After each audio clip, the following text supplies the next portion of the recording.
All right. Well,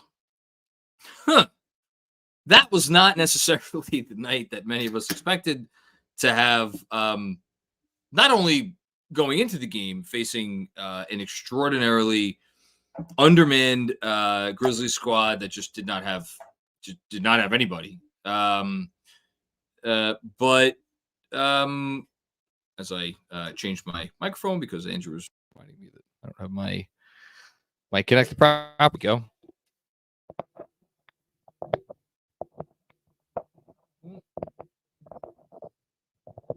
Okay. Now we're back. Sorry about that, guys.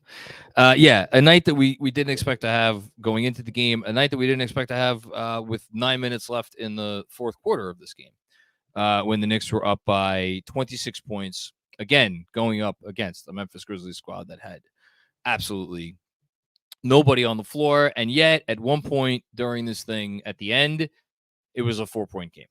And this was with just under 2 minutes to go. This was a game that went from, again, at one point, this was a 28-point lead.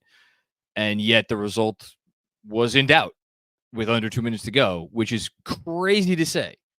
But yet, that is where we were. And obviously, at this point, all eyes turned to Jalen Brunson, who, when, just to give everybody a quick recap, who may be listening tomorrow, maybe turned off the game at halftime, which I wouldn't have blamed you. Maybe turned off the game after the third quarter, I wouldn't have blamed you. You know, we were sitting here watching on playback, and I was kind of joking, there's no chance Jalen Brunson gets back into this game. Didn't even think it was a possibility. 26-point lead. Grizzlies hit back-to-back threes with just under, I think it was about just under. So they closed the gap to 20 points with a little bit more than 8 minutes to go. So, all right, 20-point lead, a little bit more than 8 minutes to go. What does Tibs do? Puts back in Jalen Brunson, puts back in Isaiah Hartenstein, both of whom had gone to the bench, presumably you would have thought, for the rest of the game. Yeah, there was 8:08 left in the game when they came back into the game. Again, score was 103-83. And what happened from there? Well, the Grizzlies just kept scoring. We had a couple not so great turnovers, a couple of maybe semi-rushed shots. Sooner before long, Dante DiVincenzo comes in the game. And all the while, and credit to the freaking Memphis Grizzlies, I joked about it in the first quarter. The Memphis Grizzlies shot 5 of 10 in the first quarter from deep. And I made a joke. Guys, I'm going to sit here and predict the Memphis Grizzlies will not shoot 20 of 40 from three and finish this game at 50% from deep. And you know what? I was right. They didn't shoot 50% from deep. They shot better. They finished this game shooting just under 57% from deep. They made more than half their threes, and it seemed like everything was going in at one point in the fourth quarter. And for a few minute stretch there, the Knicks couldn't really do anything right, even with Jalen Brunson in the game. And then disaster. 5:31 left. Brunson had he'd been barely in for 2.5 minutes. Steps wrong on, I think he stepped on the foot of a Memphis guy and turned his ankle and fell to the floor in very clear pain. Got up on his own power, on his own volition, whatever you want to say, walked to the locker room without any assistance. Like, I don't want to read too much into this like Zapruder film, but didn't seem like he was limping going back to the locker room. But obviously that doesn't tell the full story. I mean, guys have finished games. Like we saw Jimmy Butler do it last year in the playoffs when he finished the game on a severely sprained ankle and missed the following game for the Miami Heat. So just because Jalen Brunson was walking back to the locker room, okay, doesn't mean that he's going to be able to play. I mean, who knows? We have no idea. At this point, going to my head, I'd be surprised if he played versus Dallas. And so it didn't look like anything too severe. But, like, are we sitting here absolutely sure that Jalen Brunson is going to play before the All-Star break? I would hope he does. I can't sit here and say that for sure because, again, sprained his ankle, twisted his ankle. Something happened. Something definitely happened, and we simply are sitting here. We don't know. And this moment, this very moment, was exactly what we have feared with this team for some time. For as wonderfully as they've been playing, and they've been playing as well as any team in the league. And look, there will be people who will sit here and they will blame the coach for putting Brunson back in, which is, look, it's fine. It's a valid point, but why? Like, it's basically a decision of either you think the game is in danger or you think the game is not in danger. Tibs thought the game was in danger, and guess what? He was right. And like, the minutes that Brunson came in didn't necessarily help them, and they ended up pulling it out. But like, this thing was really down to the wire. But then you ask the next question. Well, okay, well, at a certain point, it's not worth it.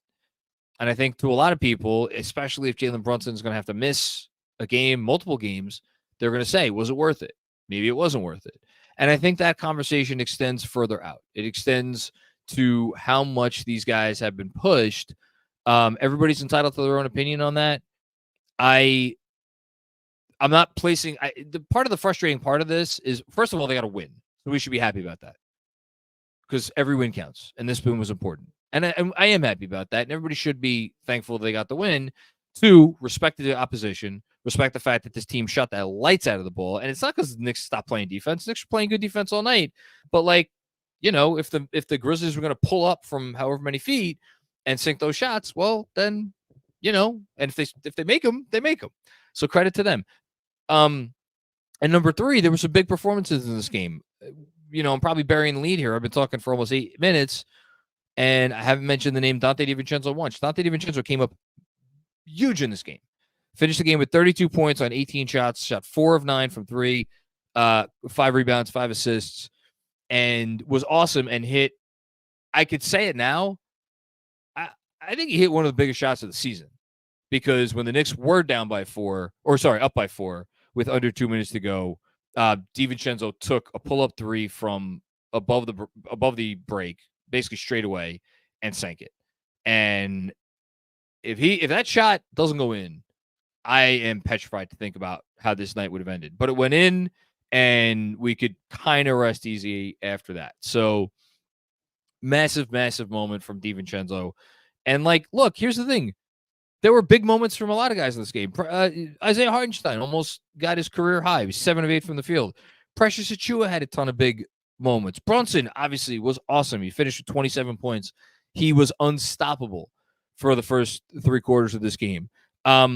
Even Josh Hart finished with 10 points, 10 rebounds. I thought he did some nice things. He made it 3, thank God. That was nice to see. McBride, I mean, it kind of started to get away there with some moments in the fourth quarter, but he did some nice things.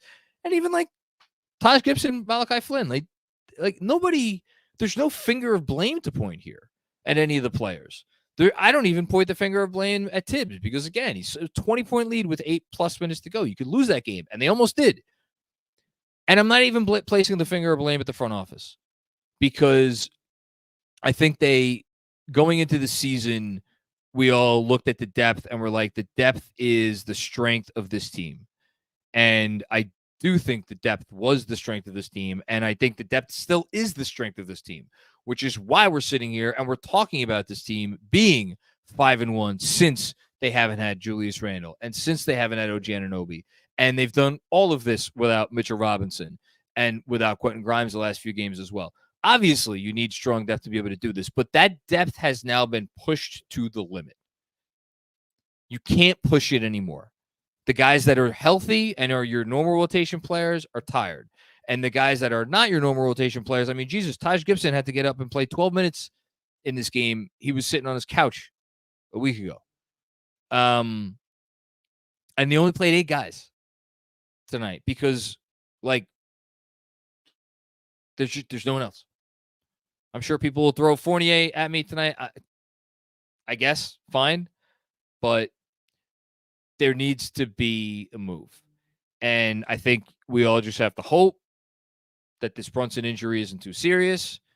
If it's not serious, even, honestly, if he misses the Mavs game, I genuinely don't even care at this point.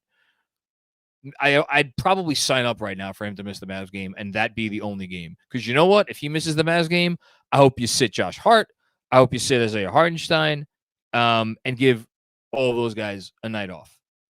and just chalk it up. That's what I would do if Brunson can't give it a go. And then you try to get one or two of those last 3 games against the Pacers and then the Magic and the Rockets on the road.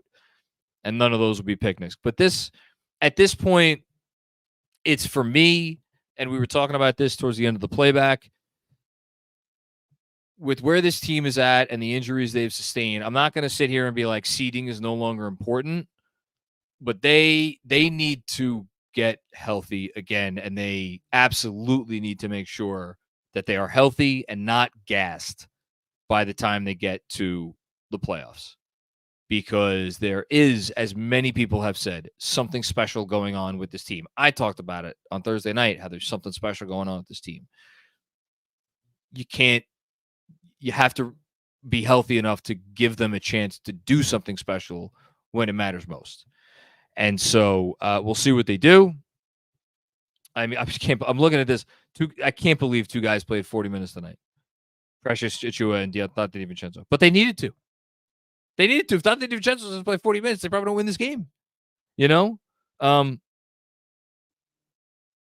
Josh Hart, I mean, I don't know if Josh Hart's going to catch any heat tonight. I thought he was good tonight. Played 37 minutes. He was a plus 20. How about that? That's pretty good. So that's really all I got. Happy to talk about whatever you guys want to talk about. Happy to talk about trades, anything. We could obviously talk about the game. And again, I just want to say one more time, credit to the Grizzlies. They didn't go away. They didn't give up. They didn't give in. Those guys played their asses off at both ends. I thought they were making big defensive plays in the fourth quarter. Dante DiVincenzo was having his way driving the lane all night long. And then there was one possession there down the stretch of the fourth quarter. Dante DiVincenzo drives, gets swatted away. Somebody came out of nowhere and swatted it. Those are the sorts of plays the Grizzlies were making there in the fourth quarter. And they really deserve a lot of credit. And they hit, it's a make or miss league, and they were making everything. So credit to them. Hope Brunson's okay. And that is pretty much all I need to say about that. And on that note, Andrew Claudio, John Macri, I believe we have some picks to discuss. Do we not? Yes, we do. And I was nervous we were going to go 1 for 4 tonight, and then the game got interesting again. So we'll do this properly, since there's no real segue into this. A safe bet is that we'll be not get anything from the Knicks about Jalen Brunson's injury over the next 2 days, and we'll just find out close to game time whether he's playing or not. I mean, I'll tell you, he's going to be questionable for Thursday.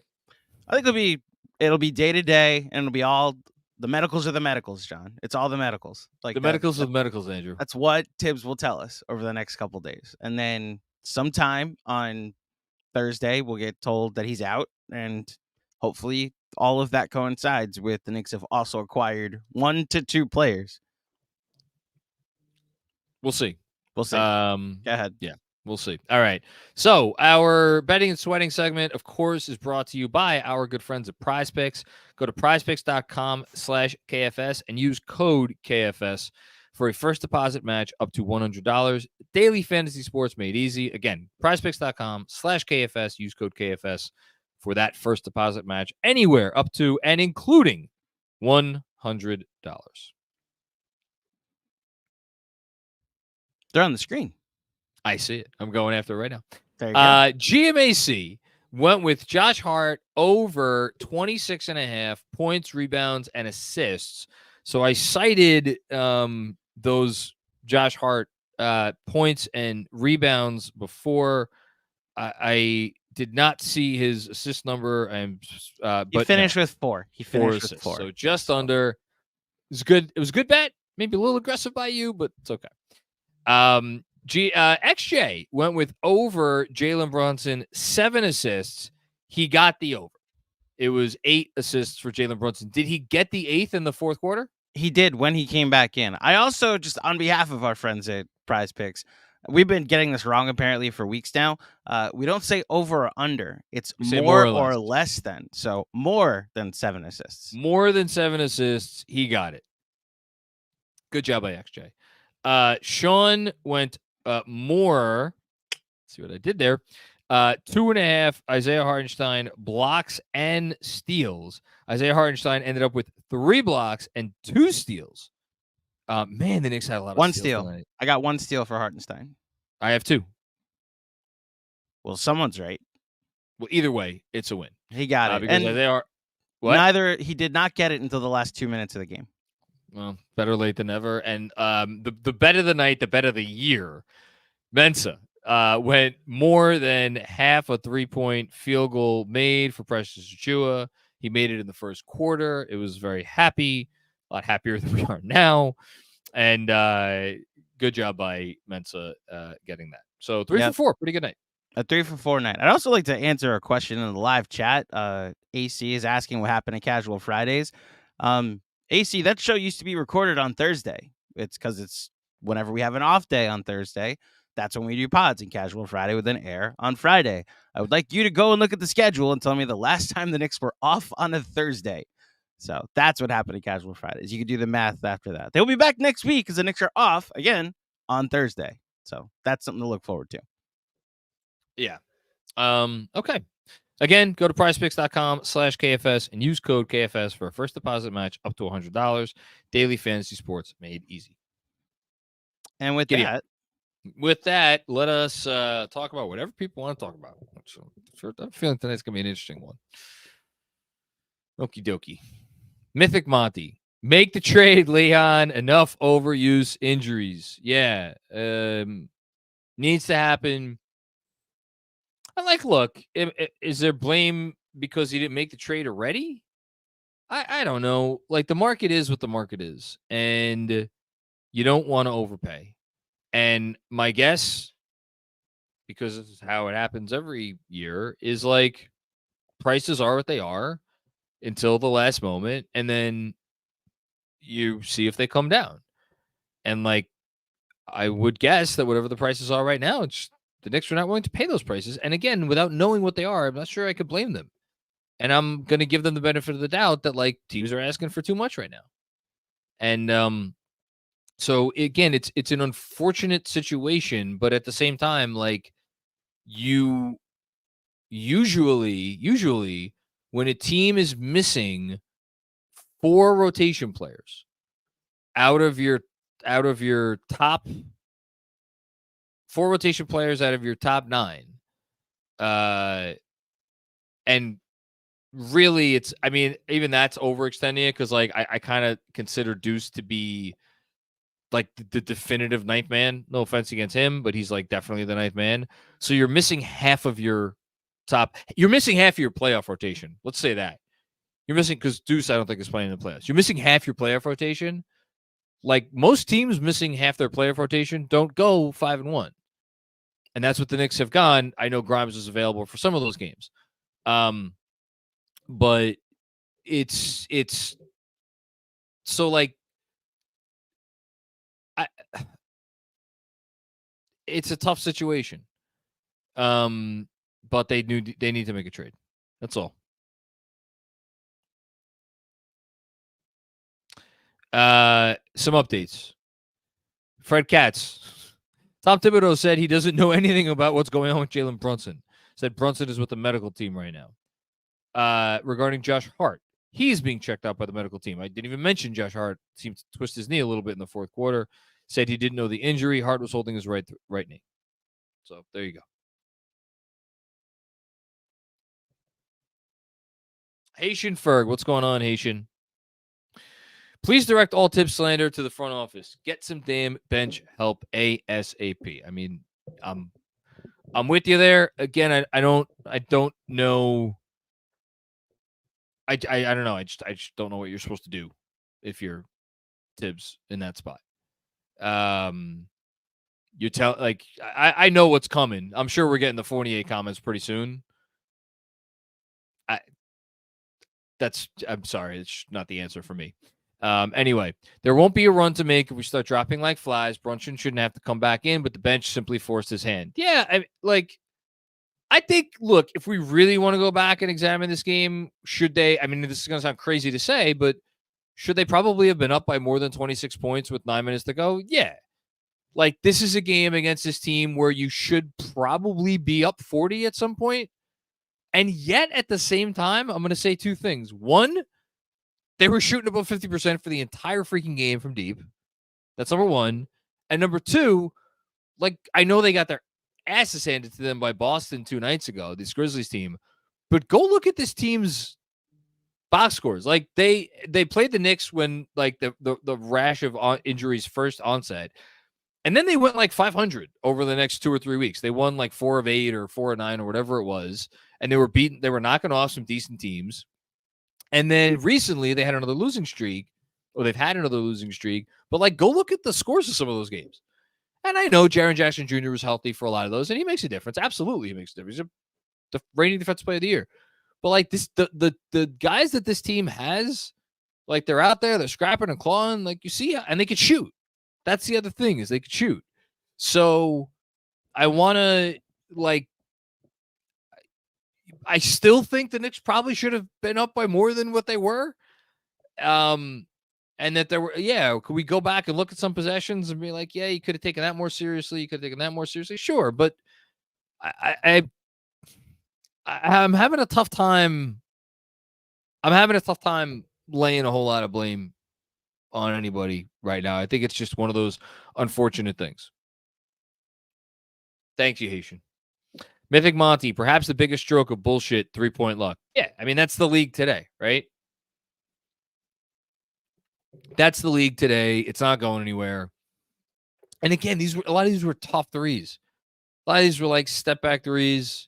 A lot of above the break threes. There were some corner threes in there for sure, but it was a lot of you just, like, guys were hitting shots and you got to, like, tip your cap. Thanks, Mythic Monty. Ja, so focused. What's going on, Ja? It was great. It was great meeting you the other night. First, shame on us for not reenacting the Jeremy jig on Saturday live. That was a mistake. Second, my fear of being without Brunson is why I put aside fit concerns for DeJounte Murray. Prayers up. You're looking smarter today. I'll say that, Ja. You're looking smarter today. But here's the thing, like, so this injury happens. Do you think it changes the calculation on Murray? And I'm not. You're going to think I'm nuts, Ja. You're going to think I'm nuts. I'm not sure it does. And I keep going back to this thing, and I'm starting to feel like, I don't know what I feel like. Because I feel like I should have a different point at this juncture. But assuming Brunson's going to be okay, like, watching what Dante DiVincenzo did tonight and watching what he's been capable of and what he's been doing, he only took 9 threes in this game after taking 62 3-point shots over his last 4 games, second in the league over that stretch to Steph Curry. There's been like a handful of guys in the history of the league who have ever attempted 62 3-point field goals in a 4-game stretch. Very few guys, again, about the same number, who have made as many. I think he's made 24 in that stretch over the previous 4 games. Made another 4 tonight. What DiVincenzo was doing as the starting shooting guard for this team is nothing short of a revelation. And I don't think Murray's coming here and coming off the bench. I've never thought that. It's part of why I don't think these talks have ever been serious. The reporting today and in recent days, and really honestly in recent weeks, has been pretty consistent that the talks have never been serious with Atlanta for Murray. And I just don't think that that's the tree they're barking up. Thanks, Joe. Joe with another one. Third, we couldn't hold a 20-point lead without Jalen Brunson. Why? I think because you're seeing a team stretched to its limits. Who are the top? So and again, Brunson was back in with the 20-point lead. Like, there were a couple of not great possessions with Jalen in there. I'm obviously not blaming Jalen Brunson for this, to be very clear. But, like, it's a weird thing to assess because like you put in Brunson protect the lead and he kind of didn't help you do that. But like, why didn't we protect the league? You look at who they're missing. Their top 4 creators, Brunson, Randall, Quickly, RJ, at the beginning of the season. 3 of those guys either gone or out. The guy you got back for Quickly and RJ, gone. And so it's essentially Brunson and DiVincenzo. Like, I thought DiVincenzo was awesome. Like, you got everything you could possibly want out of DiVincenzo. I'm certainly not going to sit here and blame Jalen Brunson. The guy had a great night. He had a couple of not great possessions. So then it's on who? You know, you're relying on, and again, I don't want to put this on Deuce McBride or for that matter, Malachi Flynn, but like, this is why you need a true backup point guard. It is the most important position in the sport by far. By far, it is the most important position in the sport. And I love the progress that Deuce McBride has made. He's not a point guard. He's not. It is what it is. And Flynn is kind of just a guy. So there you go.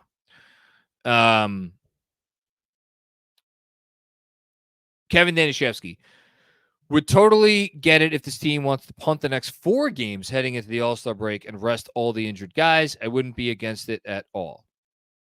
By the way, just real quick, Tibs saying the second half our defense wasn't very good. They shot threes we didn't challenge. They made.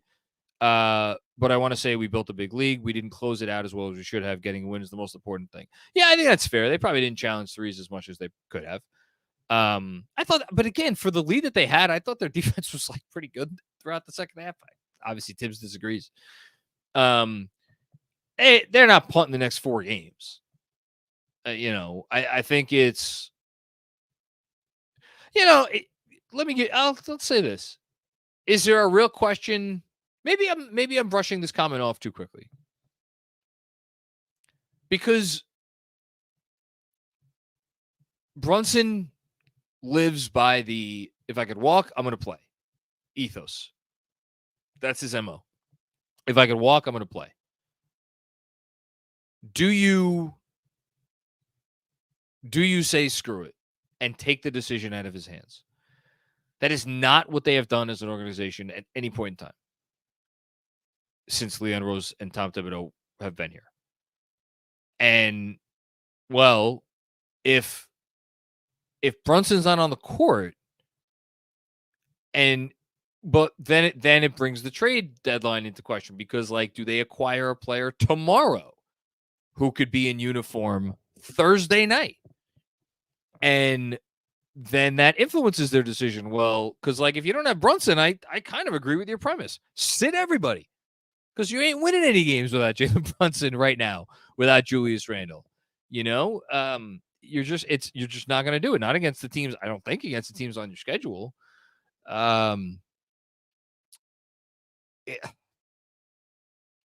It's a tough conversation to have. I mean, I don't know what they're going to do. I'd love to be a fly on the wall, but I think what happens now over the next couple of days with the trade deadline, I think it already was worth watching. Now it's really worth watching.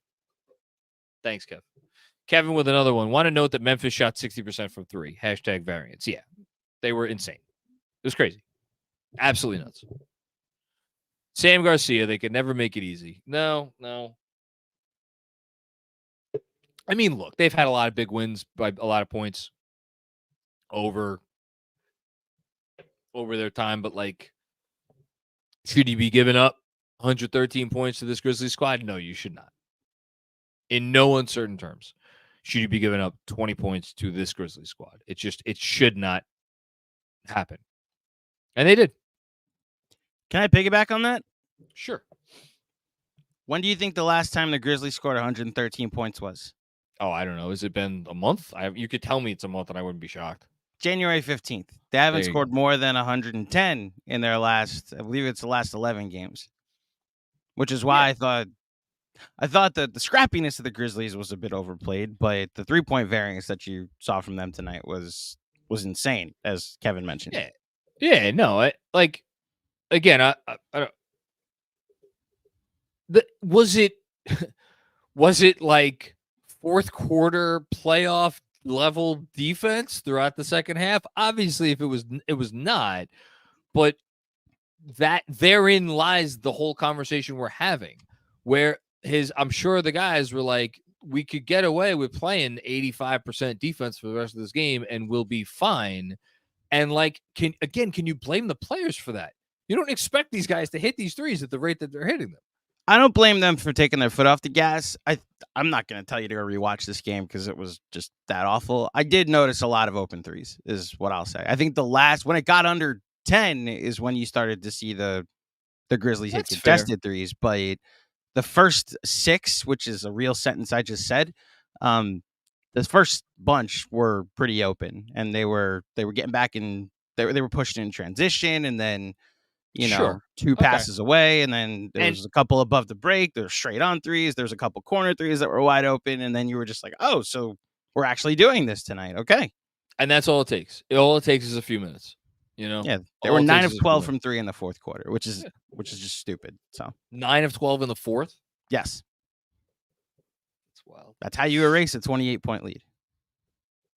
So, thanks, Sam.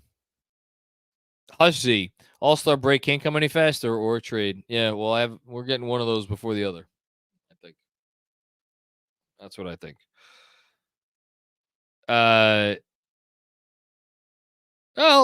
You know what? I'm going to choose to allow this to make me sleep easier at night.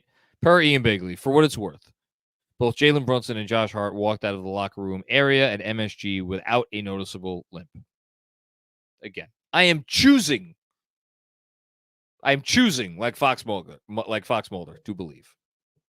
Are you like bothered?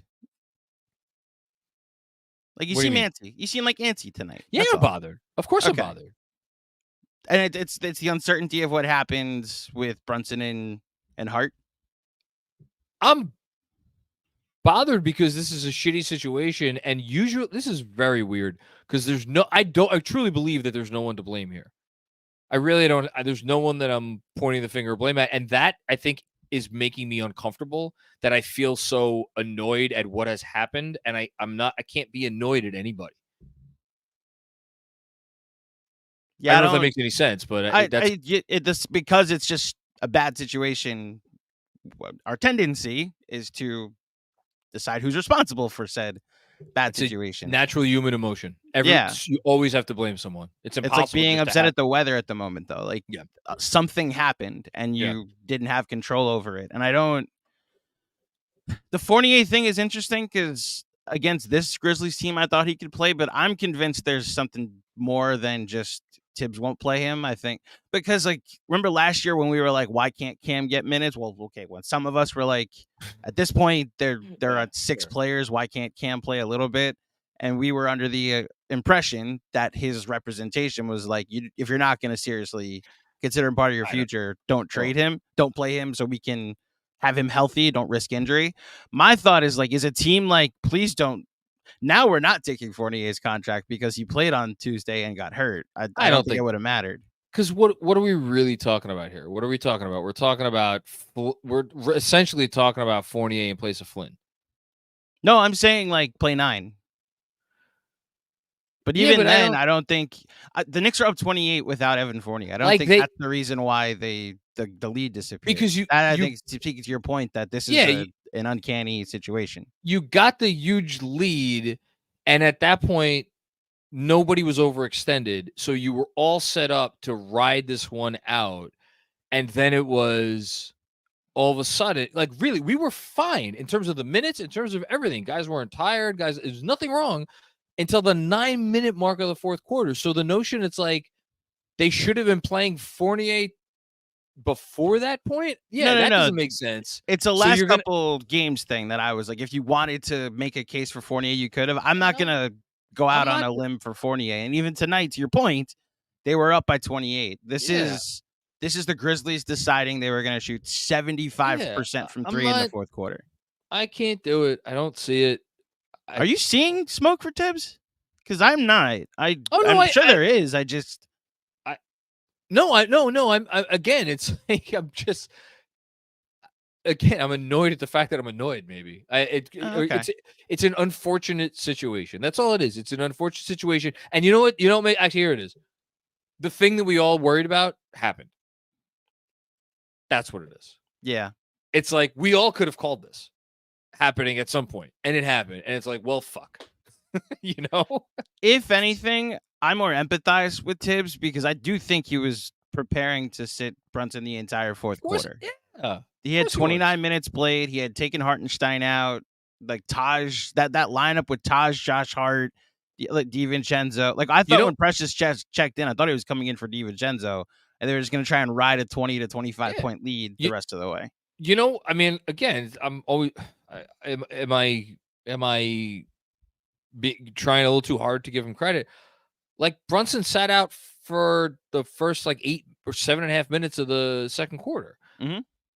Like Tibs never does that. And the league got bigger too. What? And the league got bigger. Exactly. So again, there's no reason to bring him back in so soon. But he gave him. That would have been a perfect situation where if Tibs brings him back in after 3 minutes or 4 minutes, but do you really need to do that? Now all of a sudden you're going to get the guy to 35 minutes tonight unnecessarily. But he set it up so that it wasn't going to end at that point, and it was just this unfortunate series of circumstances that made it get to that point. Brunson checked in when they were down, when it was a 20-point lead or 17? 20. So it was still 20. Okay. With 8:08 or 8:13, something like that to go. Over 8 minutes ago. Yeah, Brunson checked in. It was a 20-point game, and then it shrunk to 12 within the next, You figure in that situation, all right, you bump it up back to 25, 26, 27 by the time it's 5 minutes left, and Brunson goes out. And there he is. He played 32 minutes. That's it. You're done. No conversation. Yeah, I got it.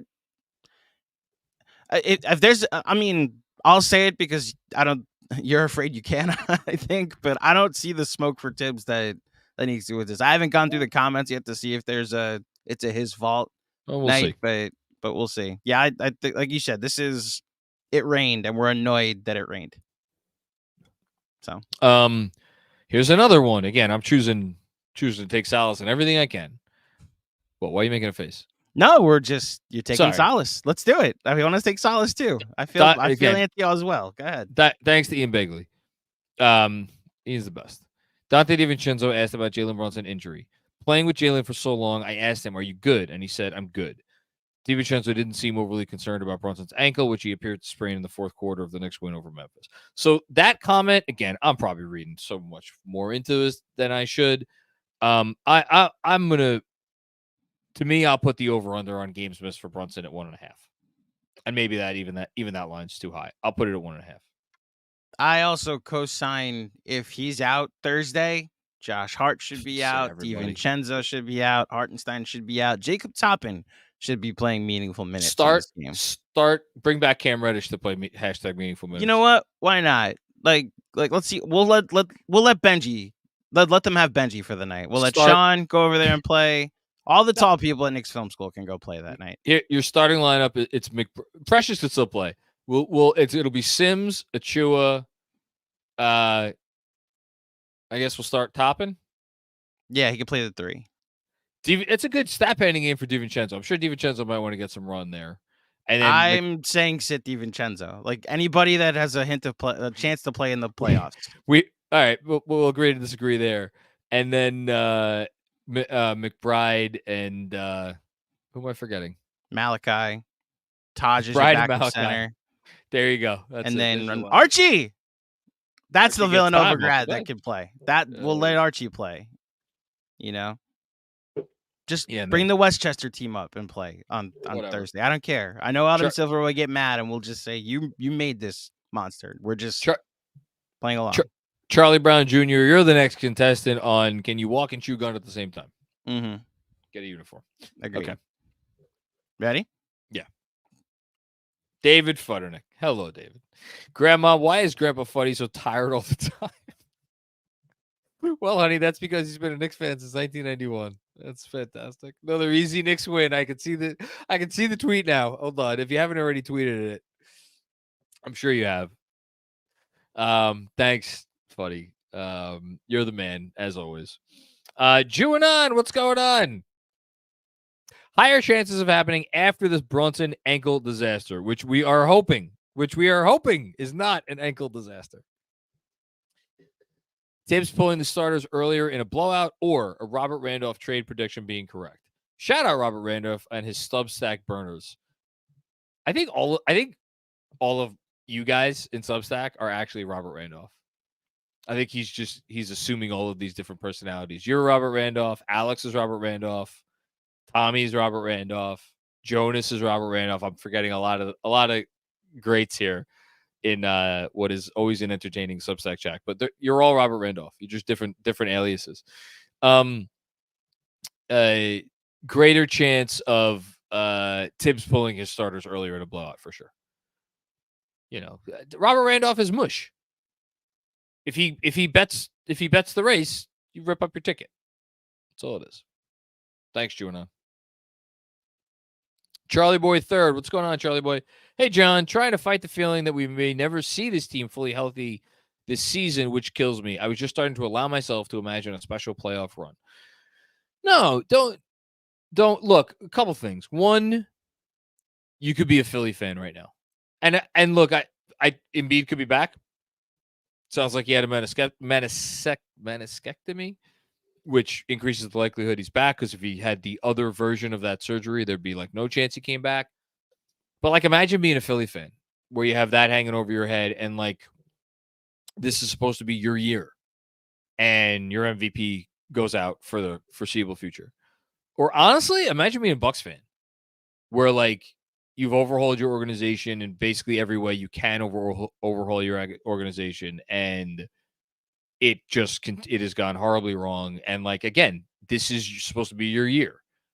I mean, to say nothing of imagine being a Lakers fan or a Warriors fan. I mean, Warriors have won championships, so it's a little different. As by the way, as have the Lakers, as have the Bucks. So maybe it's a false equivalency. Maybe we are a little bit different because we haven't won it in the recent past.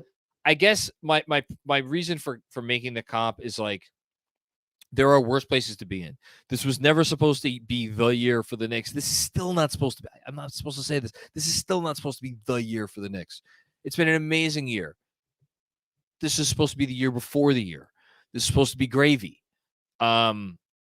Which is not to say you punt on the year, or you don't care what happens in the year, or you don't want to make a long playoff run in the year. But and my main point is, like, I know we're feeling it tonight. All the signs still point north. Like, I think OG is fine, ultimately. Like, Grimes, if he's still here for the deadline, he'll be okay.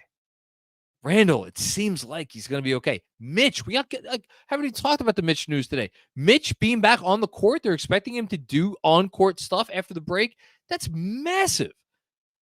This was a guy they filed for a season-ending injury for. And we just heard he's going to be on the court doing shit after the break. That's incredible news. And then you just heard Dante say, like, Brunson said he's fine. It's going to be okay. We're going to be fine. The season is not lost. If there's some bumps in the road, you know what? Hey, we're 16-3 since the trade. They are on a 50-win pace, a more than 50-win pace. Like, we are very close. Hold on. I did this math earlier today. Andrew may have to filibuster this for me for half a second. So the Knicks are right now 33-18? Yes. So 2, 18, 50, so that's 15 games over 500? That's 15 games over 500. So if the Knicks go 17-14, which is 3 games over 500, 3 games over, they will win 50 games. Yes. For just the second time since 1998? Yes. No, they won 50 in 99, 2000. Exactly 50 that year. Yes. How do you remember that? There's something wrong with you. Sorry. You need to go to, like, I looked see at someone. trivia. Sorry. John, you went outside. I watched and memorized sports, okay? Yeah, you should seek help for that. To talk about me getting therapy. John, I got therapy. We've talked about this. Sounds like you need a little more to me. Apparently, I need more. Yes, I went to the wrong profession with all this sports knowledge. You're right. It didn't hit. It didn't take. I totally chose this life. Exactly. Okay? Anyway, whatever. Second time in the last quarter century, essentially. And again, 17 and 14. So we're in a good spot. And they have the 16th easiest schedule or most difficult schedule. It's literally right in the middle, but 3 of those games on their schedule are Philly. So it's a little bit it's actually easier than you think because they're factoring in Philly's record. By the way, the example that you were looking for the team most snake bitten by injuries, John, Yes. is the team they played tonight. Yeah, but the point I was trying to make is amongst teams that are still like competing for real things this year. For teams that had any illusions of this being a special year, and then during the season it got derailed by injuries, yes, there are worse examples. I agree. So, By the way, I found it. What? The Tibs smoke. There we go. Parrish Duggar. This coach is killing this team with drop-off coverage, allowing threes up 15 or more, and mismanagement of players' minutes. Use the roster, their NBA players. Who you want him to use? You Fournier guy? Okay. Charlie Brown. He's played in an NBA before. I'm going to go ahead and not criticize the coach who has are they a top 5 defense yet? Maybe they just fell out of it tonight, probably. I think they only gave up 103 points. I don't think they fell out of it. 113. No, it's not a good defensive night for them. 113, excuse me. It was what was the final score? 123, 113? Yeah, and look, I get what Charlie's saying. It's like you're up by this many points. You mean Parrish. Charlie Brown didn't send in a super chat. Parrish okay, Robert Parrish played for the Celtics in the 80s. Robert Cross is one of our infamous super chatters. And Charlie Brown is either a Peanuts character or is someone in the G League that might play on Thursday. Where did that come from? You're the one that said Robert Parrish randomly and Charlie Brown at a certain point. Parrish Duggar is a super chatter on this. I get what he's saying. Switch up your coverage. Don't give up any threes. Like, okay, maybe that would work, or maybe you're just giving up a bunch of opportunities at the rim. It's like the Knicks have a philosophy. They usually execute the philosophy. They didn't execute the philosophy as well as they needed to tonight. To bring into this is all the coach's fault seems to be a little silly.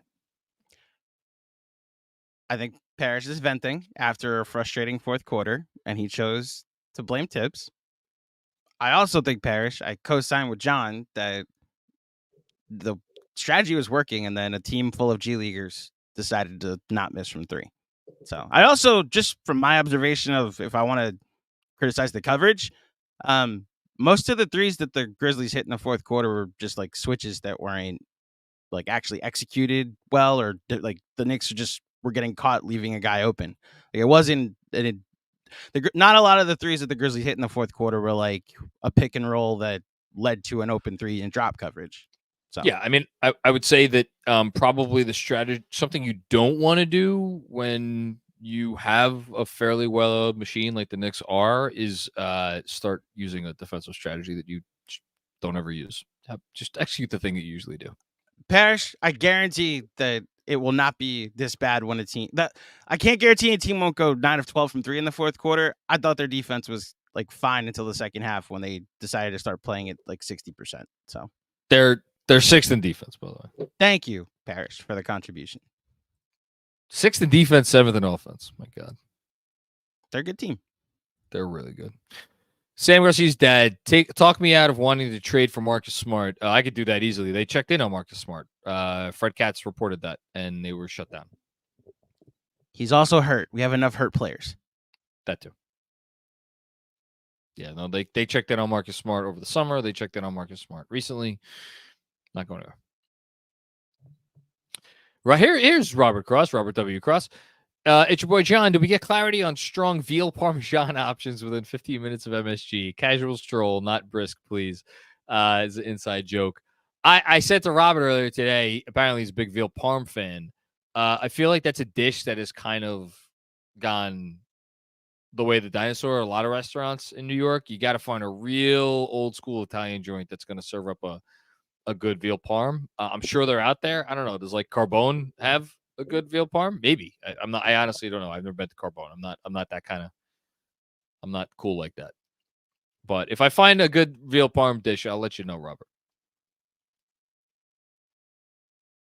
Andrew P. Hey everyone, I'd like to clarify. Julius Randle brings a lot to the table. I appreciate this. I know where this is coming from. Perhaps he's a net positive. There are benefits when he's not on the floor. DJ is him. If you haven't already watched, and Andrew was kind enough to clip it and put it out on our socials today, DJ Zulo's, it's not a rant because it wasn't a rant. A rant is, I rant sometimes. DJ just very calmly and politely, I was very impressed, explained why like what Julius Randle does and the gravity that he brings to the offense is absolutely essential to the success of everybody, individually and collectively. And Andrew, I appreciated your comment just to give you a tip of the cap. And I think Benji, that's what made it such a little great back and forth. Benji articulated the reasons why you're not crazy for bringing up the notion like, hey, is this team maybe better off without Julius Randle? Because like we've seen the playoff performances and we see the defense and we see the inconsistency, we see all of that. But if you're for different reasons, if you're talking about the Knicks ceiling and you're talking about the Knicks floor, I think in both categories, there's a very good argument for why they need Julius Randle on this team. Andrew, I appreciated your comment, even though I knew it was coming as you said it. So I appreciate you being a good sport and for the contribution tonight. And yes, I agree. DJ is him. Thanks, Andrew. It's big of you, man. Jessica, Jessica, you said it. You spoke the truth. You were with me early on when mostly Mensa, but a little bit Jeremy was making fun of me for being concerned about this game and saying like, I can't relax. I can't relax. And I can't relax. And tonight was proof that you can't ever relax. There's no such thing as relaxing in the NBA the way the sport is played today with the 3-point variance that now exists. You cannot sit back and be like, we got this game. It's fine. It's fine. Craziness. So Jessica's comment, I sit so patiently waiting to find out what price you have to pay to get out of going through all these things twice. Oh, mama, can this really be the end to be stuck here inside of Mobile with the Memphis Blues again? That was Bob Dylan. Well done, Jessica. As always, you always have the proper words. And not only that, you have the proper Bible verse tonight. Shout out to Mensa. Robert W. Cross, first time, long time with your boy John. Tough time for injuries. I've been dealing with some foot pain myself. We need to get healthy before the playoffs. What is more important, for you to get healthy or for the Knicks to get healthy, Robert? I feel like from a karmic standpoint, it's at least it's a conversation as to which takes the priority. But yes, I mean, look, again, the good news, there's nothing going on with this team where you're like, this is going to last until the playoffs.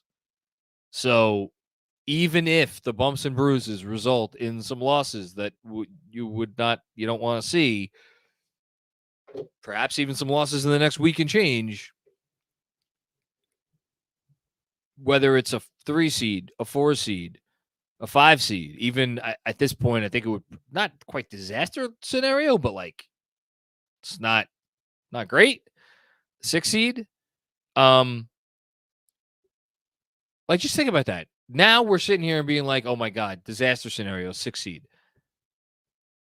I'm not saying like it would be fine. They should still do better than that. They should strive to do better than that. It would be a disappointment if they finish 6th. But at the end of the day, with how the East is jammed up, I'm not even like, especially with the Embiid injury, like just get there healthy. Get there healthy, playing well. Whatever seed you are, that's the seed you are. That's what matters. Get there healthy. Avoid the play-in, but get there healthy.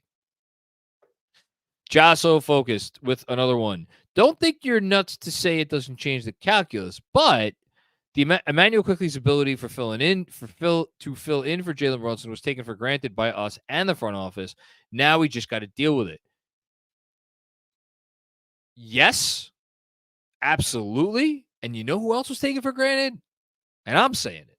RJ gives you a guy, put the ball in his hands, and gives you something good. Now, were the early offensive concerns with Brunson on the bench, and to a greater extent with Brunson and Randall on the bench, when it looked like the team couldn't do anything? Were those early concerns, were they kind of minimized? Have they been minimized over the ensuing weeks? Yes. I think this team, without their stars on the floor, is not quite as inept as they showed very early on. All that being said, the numbers with Deuce on the floor this year, sorry, not this year, but with Deuce on the floor without Brunson since the trade, I checked them a few days ago. I think it was a 103 offensive rating. It was a 103 defensive rating too. So it's even, right? But like a 103 offensive rating, that's the worst in the league. That's bad. You not just can't sustain that. So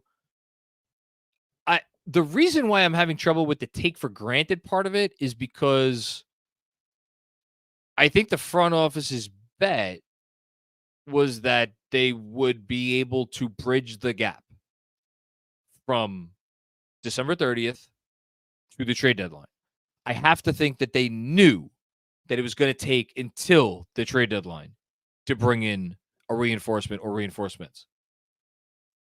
And they've gone 16-3 in that time. You literally can't ask for anything better than that. And the 3 games they lost, they could have won. They had a real chance to win all 3 games. But it's put a lot on the guys, right? And so it's been walking a tightrope. It's been walking a tightrope. I think they anticipated it.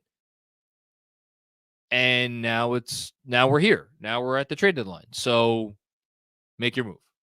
You know, that's it. Make your move.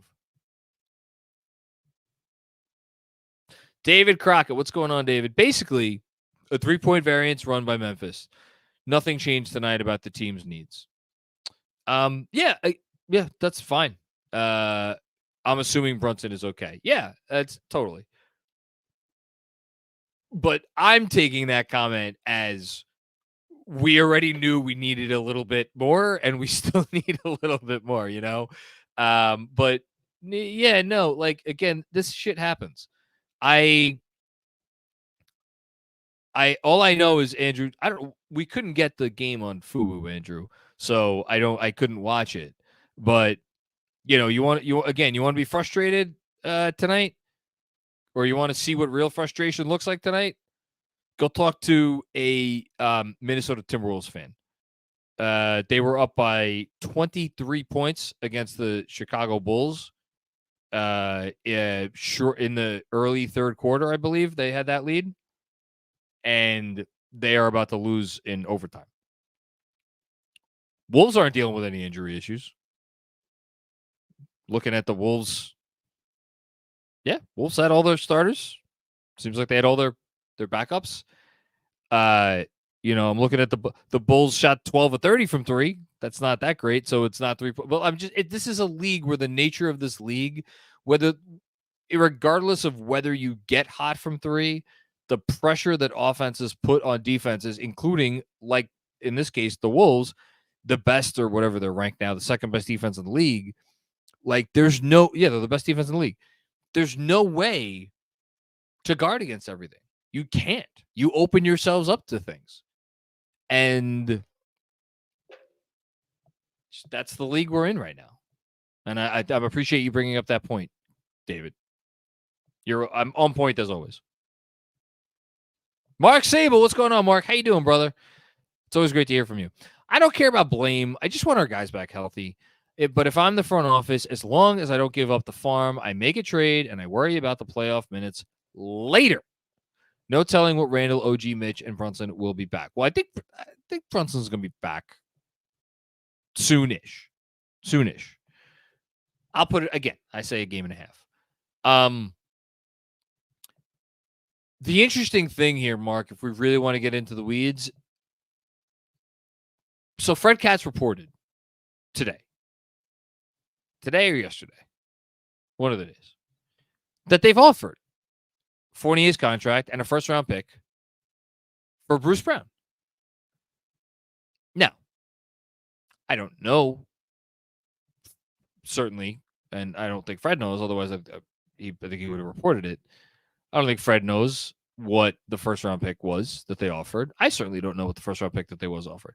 I would assume that the first-round pick that they offered was either the Washington pick, which of all the protected picks that they have, has the least likelihood of actually converting into a first-round pick, or they offered their own first-round pick this year, which you figure is going to be in the 20s and which will not affect their ability to make future first-round pick trades because Stepien resets after draft night.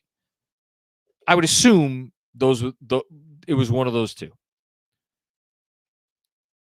Those are not great first-round picks, especially since the Raptors, like this is looked at as a shitty draft, the 2024 draft. The Raptors already have, I mean, they may actually lose their own pick in this draft, but like they got the Detroit pick from the Knicks.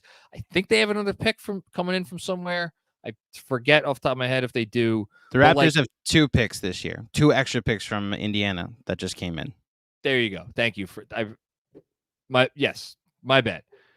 So the Raptors don't want another first round pick this year, and they're probably not all that enthralled with the Washington pick, which is going to convert it to 2 seconds. So again, to go back to your comment, if I'm the front office, as long as I don't give up the farm, I make a trade and worry about playoff minutes later.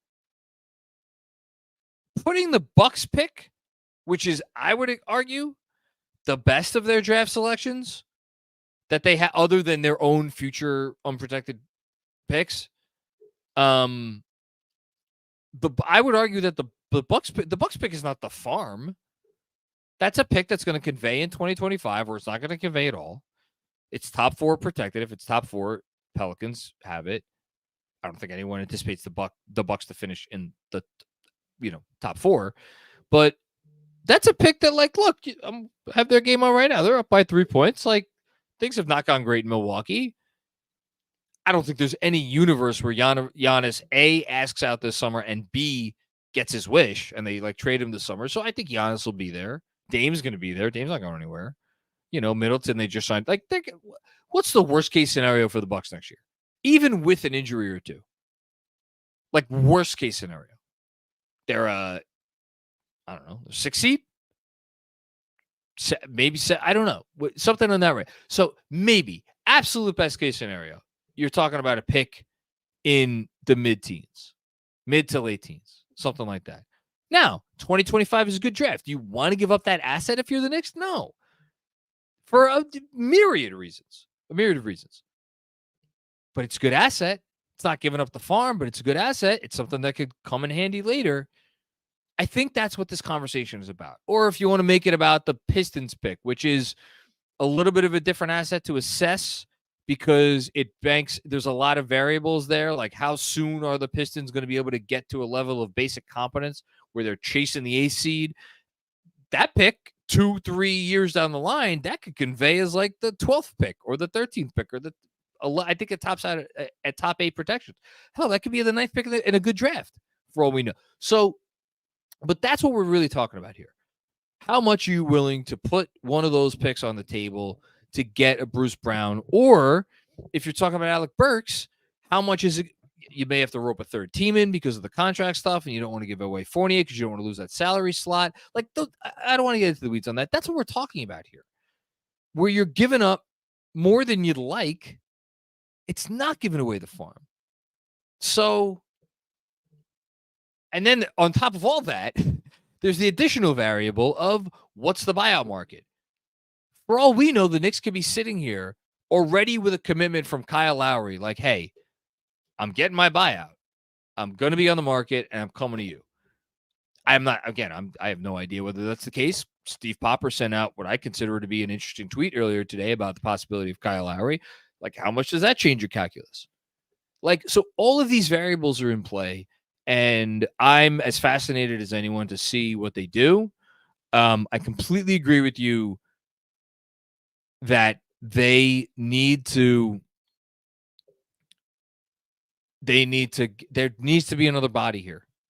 There needs to be another body. But I just, the reason why I wanted to kind of do this was to show that, like, there's a big gray area here between giving up the farm and, like, what, like, being too stingy. Thanks, Mark. I appreciate it as always. Juanon. What's going on, Juanon? 3-team deal. Okay, here we go.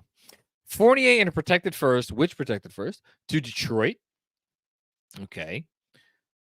Houston gets a second, and Kevin Knox on the move again. My goodness.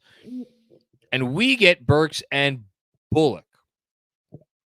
Separate deal. Flynn for Derrick Rose. Get the band back together. I'll put that separate deal aside for the moment. So Houston gets a second and Knox for Reggie Bullock. And so the problem there, and I think this is more facetious than anything else because you just want to get the band back together. You're losing your precious salary slots. So I think that's gonna be a no. But I like the thought.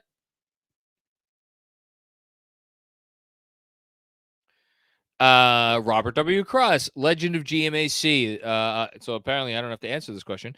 Can we get the NBA to better accommodate the casuals post All-Star break? I am asking for Knicks Nation. Robert, there are 3 blank Thursdays for the rest of the season that the casuals will record an episode. You'll get to listen to it on Friday morning. So the NBA has accommodated by following the same schedule that they released back in August.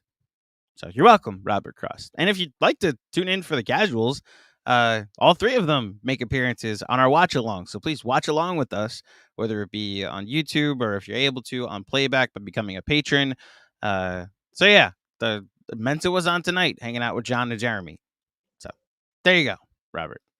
You're welcome on behalf of me and the NBA.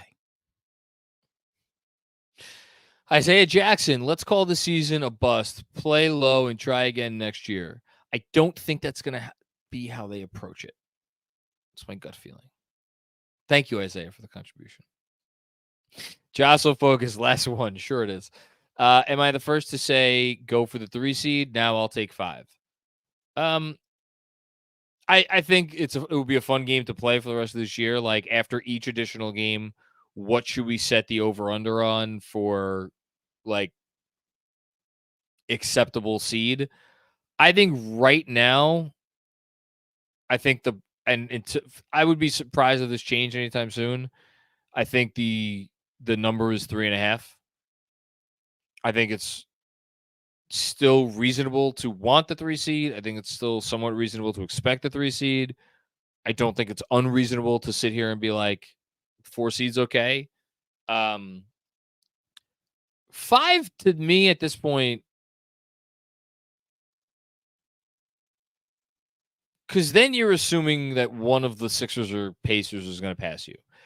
And, like, I've touted the Pacers as much as anyone. I think very highly of the Pacers. I think they're a pain in the ass to play.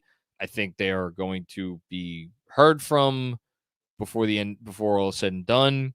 They won tonight. It was a good win. All that being said, we're 4.5 games up on them. Now, look, 4.5 games up with 31 games to go is not a lot. I think we're the better team. When healthy, for sure, I think we're the better team. And I think there's a lot of variance with that Pacer team and how they play. And I'm not sure I see them reeling off. So I feel good about finishing ahead of the Pacers, and not great. I feel okay about finishing ahead of the Pacers. And with the Embiid injury, we're 2 up on Philly right now. I gotta say, like, finish ahead of Philly. Finish ahead of Philly. Of the two, I kind of actually more worried about Indiana. And then after that, you got Miami and Orlando. Orlando beat Miami tonight to tighten up that race. Both of those teams now are 27 and 24. They are 11 and a half games back of first, which means they are 6 games back of us. Yeah. So again, is it possible Miami or Orlando go on a big run? Yeah, it's possible. Do I think either of those teams are making up 6 games? No, I don't. So again, I'm putting the number at 3.5. You want to give me 3 seed? You want to give me 4 seed? Fine. For me, I think we should expect more than the 5 seed at this point. And this is me saying this. Thanks, Joe. Mike G, what's going on, Mike G? The DeJounte Murray trade has no real downside for us. We need a third creator, even with a healthy Randall. The deal is there for the taking. No. One, the deal is not there for the taking. There for the taking implies that you just get a player for whatever the fuck you want to give up. The Hawks want real stuff. The Hawks gave away 3 years worth of future draft equity, unprotected future draft equity. I think maybe one of those things, either one of the picks or the swap, was protected. Actually, maybe not, but they gave up a ton to get this guy. There is no universe, I will repeat, no universe in which the Hawks trade away DeJounte Murray unless they are getting at least one future first-round pick unprotected back in the deal. They're not doing that if they don't get that, because then it's like they should just fire themselves. And the Knicks are not giving up a future unprotected first-round pick because it is not worth it to do so for a variety of reasons that have to do with their future plans. But first with a bullet, again, I don't know how many different ways I have to say this. You bring in DeJounte Murray here. He's starting for your team. DeJounte Murray is not coming off the bench. This team is not that far away from being healthy again. Julius Randle could be back after the All-Star break. Let's say he misses another few weeks. Okay, fine. OG will be back after the All-Star break. And Brunson will be fine. And DiVincenzo is here and lighting up the freaking gym every time he takes the court. You really want to break up this starting lineup for DeJounte Murray? That's worth it for you? This is not Donovan Mitchell, who I think that's a more interesting conversation. But that's Donovan Mitchell, one of the 10 best offensive players in the league. DeJounte Murray is not that. So you're not getting him for free. He would impact what you're doing right now. And I just don't see the logic at the price point. I just don't see it. Thanks, Mike. Robert W. Cross with another one. It's your boy, John. Any concern for Hart and Brunson here, given the launch of their new podcast? Maybe there is something to load management. I don't think my stress aside, podcasting is not something that should stress anybody out. So I feel like that they're fine with the new pod. They'll be okay.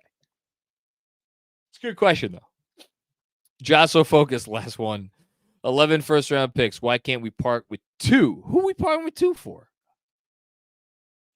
You going back to Murray? It's not about parting with 2. It's about which 2. All first-round picks are not created equal. They want to keep their ability to put the full sushi boat package on the table. And they're smart to do so. If you're going to take that off the table, it better be for a player that is like incredibly worth it. Incredibly worth it. Like Boston. Boston gave up a top 1 protected pick swap in 2030. And notably, a swap in 2030.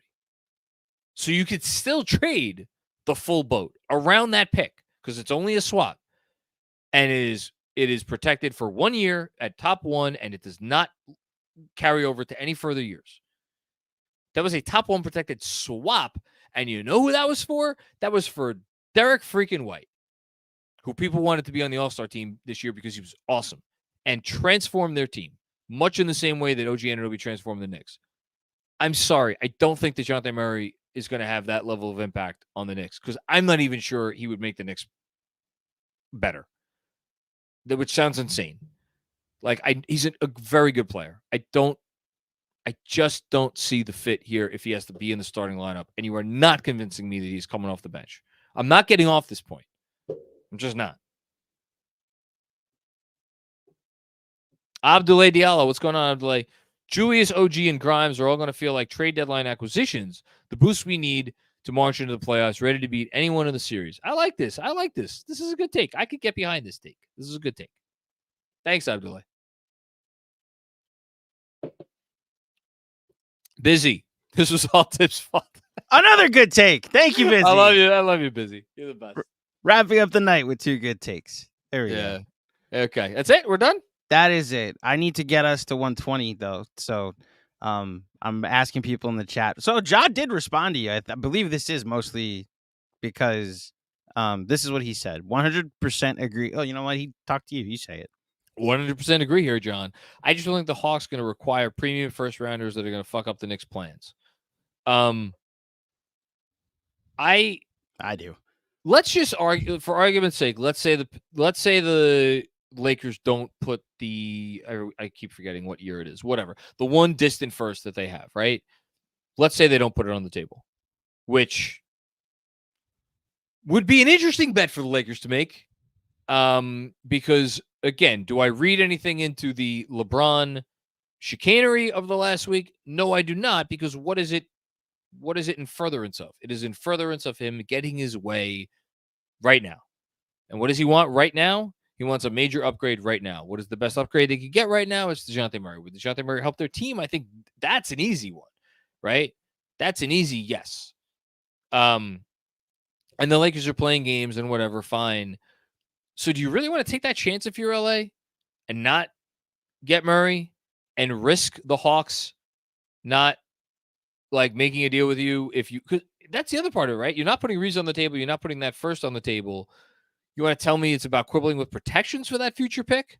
Like the Lakers did with the trade they made last year? What? With like Lakers did with the trade they made last year, where they traded away one of their 2 future firsts and they got some protections on it. Maybe it's about quibbling over the protections, but like they got to put that pick on the table. The protections can't be too high. The protections can't roll over. So like at the end of the day, you do need to put a premium asset on the table. I'm not sure you want to screw around with that if you're LA, because then all of a sudden you really put yourself in a situation where LeBron James is entering a year where he could say, peace, guys, I'm out. And like, it's not like the dude hasn't left franchises before. So I don't think the Lakers will screw around here. Maybe they do. I don't think they do. Besides that point, we got some recent reporting from, I forget who the hell it was, but someone of note, someone credible. Maybe it was just Fred talking about this with me at some point. Or someone, where it was like, ever since, who you were on with this, where someone went into the Landry Fields front office, they added someone, and ever since that guy got there, they basically, the attitude of the league has changed in terms of how much the Hawks are going to feel the need to like do certain moves before this deadline. Wasn't that Berman? No, it was not Berman. Okay. I'm trying to remember how serious I took that. No, that wasn't Berman. It was someone else recently. But like, I think like if you only offer the Hawks like some protected firsts or some for a bunch of firsts coming, like these picks that the Knicks are comfortable giving away, I just don't think you're getting DeJounte Murray. Chad is saying it was Fred, by the way. It was Bagley and Fred when they talked about it on Cats and Shoot last week. That's what it was. I knew I heard. I was like, Bagley or Cats? It was on the beat. I was on the beat. You're right. I'm assuming I had the conversation with one of them, but I was not part of the conversation. Nonetheless, the 2 beat reporters who everybody trusts the most said it. So like that's a thing. I don't think the trade's getting made if you don't offer real stuff, and I'm not putting a future unprotected first on the table. I'm just not gonna do it. So 3 more super chats came in. Busy. And on low, how I'm assuming he means fault. This is all. No, he means low. End on a low. He just didn't use punctuation. Waste characters. End on low. Fault. This is all Tibs and John fault. So this is all your fault and Tibs' fault. Tibs. Okay, I'll take the brunt. There you go. With my boy. And Abdoulaye Diallo. Boy, do I miss watching Julius play basketball. We all do. I hope we do, at least. If you don't, then you should.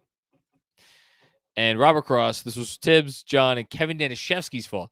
I'm more comfortable putting the blame on Kevin's shoulders. I'll go all 3. That's fine. Equal blame, or are you divvying up the pie? Oh, the blame pie. We could give Kevin most of the blame. That's fine. Yeah. And then what I reacted to earlier was this. Yeah. You want to read it? I didn't tell him to do it. This is from a little somebody called Hiram Claudio, who most of you know as Pastor Claudio. We're related. AKA. Me and this Claudio. Ending on a high note. KFS rules. Thanks, Dad. I'm going home this weekend. To Long Island this weekend. We're going to watch a Super Bowl. Excuse me, the big game, because we're not allowed to say the Super Bowl, apparently. Whatever. Thank you, Pastor Claudio. That's incredibly kind. Thank you for giving us your firstborn. Yes, sacrificed him to the Knicks gods. Sacrificed to the Knicks gods. Worthy sacrifice. Much like Jalen Brunson sacrificed to the gods. Tonight. We were so close to ending on a high note. Thank you, Dad, for the very generous contribution that I didn't even ask for, but I very much appreciate. But unfortunately, Kevin Danishevsky, go away. Kevin Danishevsky just had to ruin it. Like you ruin everything, Kevin. Thank you. And then one more. Hold on, Jocelyn Focus. Jocelyn Focus, definitely GMAC's fault for no Jeremy tonight. I scheduled Jeremy tonight. Jeremy was on. Oh, you mean the dance clip. The dance clip. That was a 9-game winning streak thing. We're trying to phase it out, folks. Why would we phase that out? Because, John, okay. Who made the worst decision tonight? Tom Thibodeau for not playing Evan Fournier, or you for not playing the Jeremy clip? Maybe it's me. It's me. Hi, I'm the problem. It's me. Now the super chats are just rolling in. I'm just asking questions. Jessica, John, what's the stupidest trade suggestion you have heard the last several weeks? Really going to ask me this? And why was it probably from Robert Randolph? We don't have to name call. We're good. Have I heard a really stupid one? I don't know. The only thing I really pay attention to anymore is the Substack chat, and I feel like people's ideas in there have been like at least defensible. Did you get any LeBron to the Knicks trades in the Substack chat, or did you guys not even entertain that? Yeah, people talked about it, but like, look, here's the thing, and this is and I wrote about this in today's newsletter. Putting aside all the nonsense and putting aside the emotional component of it, like really, after all this, we're just going to end up with LeBron James, and that's the final chapter of the story. Mm-hmm. From like a basketball perspective, like put LeBron James on this team at like power forward spot. It's pretty good team. They're a legit contender for the next at least 2 years. Even go a year, whatever. But I'm saying like this year, like if for some reason he got traded at the deadline tomorrow, right? Yeah. But then you're a contender this year. He resigns. You're a contender next year. Because Brunson's not on his max yet. Like you have room to operate. You're awesome. You're awesome. You're a really good freaking team. Yeah. But was it ever going to happen before the trade deadline? No. I guess the only thing, and again, I don't think this is stupid because the thought crossed my mind, is the DeRozan stuff, which again, are the prophet Robert Randolph, I guess maybe said something about it. If you told me like Julius Randle was going to be out for like the rest of the year, is there a world where I could see the logic of DeMar DeRozan? Because you, I guess, ostensibly would be starting him at the 3, and you'd have DiVincenzo shooting, and you have OG, and you'd have OG and DiVincenzo to prop up your defense, along with a center to prop up your defense. Even then, I'm not sure. I love it. And then it's like, oh, wait a minute. Julius is probably he's probably going to come back. And Dante Vincenzo, or excuse me, DeMar DeRozan is an impending unrestricted free agent. And then you've just taken because you would obviously use Fournier to get him. Then that puts you in a tough position, because then it's like you either lose him for nothing or you try to facilitate a sign and trade, and then that's an issue. So yeah. Abdoulaye Diallo, thank you so much for the generous contributions tonight, Abdoulaye. We appreciate it. Jalen is the type of guy to say over my dead body if they tell him to miss a game. You might be right. You might be, but you know who else is that? It's Julius. And I think one question that maybe hasn't been asked is how much of the fact that Julius didn't get surgery, like, can we sit here and say without question that like they didn't recommend surgery for Julius, and he was just like, fuck you, I'm gonna rehab this and I'm gonna be back? I don't know. It's the Knicks and a medical situation. Like, we have no idea. No, but I agree with you. That's on the table because of who Julius is. Because Julius is, like, again, Fred said it on his pod we did recently. Yeah, his pod. Like, nobody wants to play more than Julius, which is like the other reason why you appreciate him for what he is. Another one from Abdoulaye. Did not know Friday Night Knicks guy even spoke. He speaks. I don't know how we got on his shit list. Did he like shout us out last year? He shouted us out recently when Bobby Marks said that he was going to be on our pod, and he was like, I need to go on the Knicks Film School. And I responded with the I forget which wrestler it was, but yeah. And I was just like, no way, I don't think so, pal. That's not how this works. So you wouldn't have Robert Randolph on the pod? I would, but that would have to be a very pre-planned podcast. I don't even know. Because it's like, gotta be honest, I wouldn't want to talk about the Knicks with him. Like, he's a very talented musician that has a lot of accolades to his career that I'd like to. Like, the guy does the Thursday night theme for the Amazon as well. Like, I'd rather get his stories from the industry that he's in. It's like if we had Ben Stiller on, I don't want to talk Knicks with him. Well, I'd talk a little Knicks with Ben Stiller. I would let him talk about the Knicks. I have so many more questions about movies and television. I know. Well, you know, he's starred in your favorite comedy of all time. Favorite comedy ever. And directed that movie. Thank you. There you go.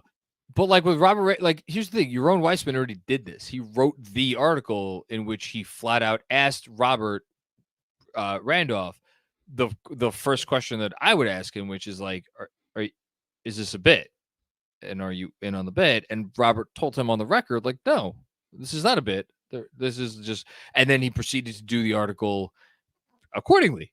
I wouldn't know how to do that interview other than to come out and ask him at some point pretty early, like, is this a joke, or like, what are we doing here? And if he said, no, it's not a joke, your response would be, I wouldn't know what to. I would kind of be flabbergasted, and I guess I would be like, all right, well, what do you think about your track record? I don't know what other fuck I would say. Well, let's just go to the stats. Yes, on cleaning the glass, you're on the 0th percentile in accuracy. You have Mitchell Robinson level usage in comparison to the rest of the league. Yes, when it comes to reporting. When it comes to reporting. Yeah, I don't know. Ja, with another one. This is just craziness. We got to 100. We got to an hour and 20. Hashtag ball movement. Hashtag creation juice. Hashtag 53 wins. We got them all in there. Thank you, Ja. And then one more for now. The Ron visual variant. Thank you, everybody. Really, seriously, this was this night started on a down note, and now I'm like laughing deliriously. Duran visual variant. Just saw a replay. I hope I'm wrong, but $10 says we see JB on his podcast before we see him on the court. You might be right. I don't know. We'll see. You'll win that bet because the pod's coming out Thursday morning, so we won't see him on the court Thursday night anyway. Yeah. I don't know. So you win, Rod. I get what the tweet is. The chat is saying, but yeah. Nothing would surprise me. Let me rephrase that. If he was out to the All-Star break, would it shock me? Shock me. It would surprise me. It would not shock me. the fact that there's a difference there. The fact that all of the reporting is saying that like no crutches, DiVincenzo spoke to him. Like Woj came out with a tweet about Randall as the game was ending and you were doing your post game that he dislocated his shoulder and then not much damage was. Well, that was the most ridiculous tweet ever. Oh, I know. Him and Shams are going back and forth for most ridiculous tweets ever at the moment. But yeah, I think Thursday I'm expecting him to not play, and Saturday with hopefully new teammates, we'll see him back on the court.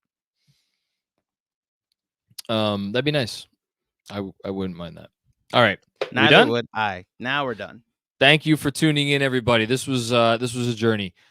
Please like this video and also subscribe to our channel, this YouTube channel that you may be watching right now. If you're listening on the podcast feed later, leave a 5-star rating and even better, a review. I read a very lovely review of the pod this week. I keep getting these emails that says we're one of the top 20 basketball podcasts in the country, which is cool. We keep staying up there in the top 200 of sports podcasts in the entire country. That's pretty cool. We can't do that, obviously, without your support. Please, again, if you dig the pod, it means a lot. Again, the reviews, the 5-star ratings, and obviously subscribe to all the channels. We will be back with more fun and games very soon. On that note, we're out. Talk to you soon.